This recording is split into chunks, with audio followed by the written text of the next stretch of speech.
সংস্কার হচ্ছে, নতুনভাবে সেজে উঠছে থানা, আসছে নতুন প্রযুক্তি। থানার পাশেই তৈরি হচ্ছে ট্রাফিক গার্ড। হাওড়ায় হচ্ছে কলকাতা পুলিশের নতুন ট্রেনিং একাডেমিও। দেখুন।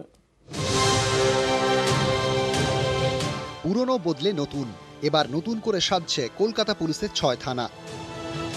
মেটিয়াবুরুজ, পশ্চিম বন্দর, ময়দান, লেক, বালিগঞ্জ এবং ট্যাংরা। এর মধ্যে ট্যাংরা থানার নতুন ভবন তৈরির কাজ শেষের দিকে। মেটিয়াবুরুজ থানার পুরনো ভবন ভাঙা হচ্ছে। খুব শীঘ্রই বাকি থানার সংস্কারের কাজও শুরু হবে।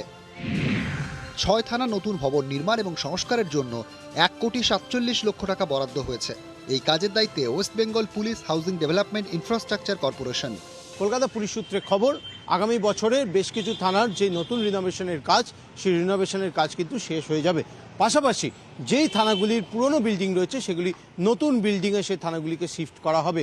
থানার পুরনো ভবনের অন্যতম বড় সমস্যা পার্কিং। অনেক সময় পুলিশের গাড়ি দাঁড় করানোর জায়গায় পাওয়া যায় না। এই সমস্যার সমাধানে এবার থানার মধ্যেই পার্কিংয়ে গুরুত্ব দেওয়া হচ্ছে। এছাড়া অনেক থানার সঙ্গেই থাকছে ট্রাফিক গার্ড, কোথাও আবার থানার মধ্যেই থাকছে পুলিশ ব্যারাক। থানার নতুন ভবনে থাকছে নতুন প্রযুক্তি, একেবারে কর্পোরেট কায়দায় চলবে পুলিশ।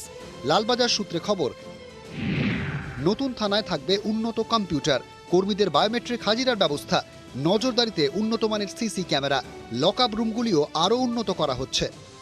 শুধুমাত্র থানা নয়, কলকাতা পুলিশের বিভিন্ন বিভাগীয় দপ্তরগুলিকেও সাজানো হচ্ছে। কোথাও নতুন ভবন, কোথাও আবার নতুন ঠিকানায় তৈরি হচ্ছে নতুন অফিস। হাওড়ার কামারডাঙ্গায় হচ্ছে কলকাতা পুলিশের নতুন ট্রেনিং একাডেমি। 72 কোটি টাকা ব্যয়ে প্রথম পর্যায়ের কাজ প্রায় শেষের দিকে। শীঘ্রই দ্বিতীয় পর্যায়ের কাজ শুরু হবে। এর জন্য বরাদ্দ 99 কোটি টাকা। 2024 সালে আরও বেশ কয়েকটি শহরের থানা সহ আরও অন্যান্য ট্রাফিক গার্ডের রিনোভেশনের কাজও কিন্তু শুরু হতে চলেছে বলেই লালবাজার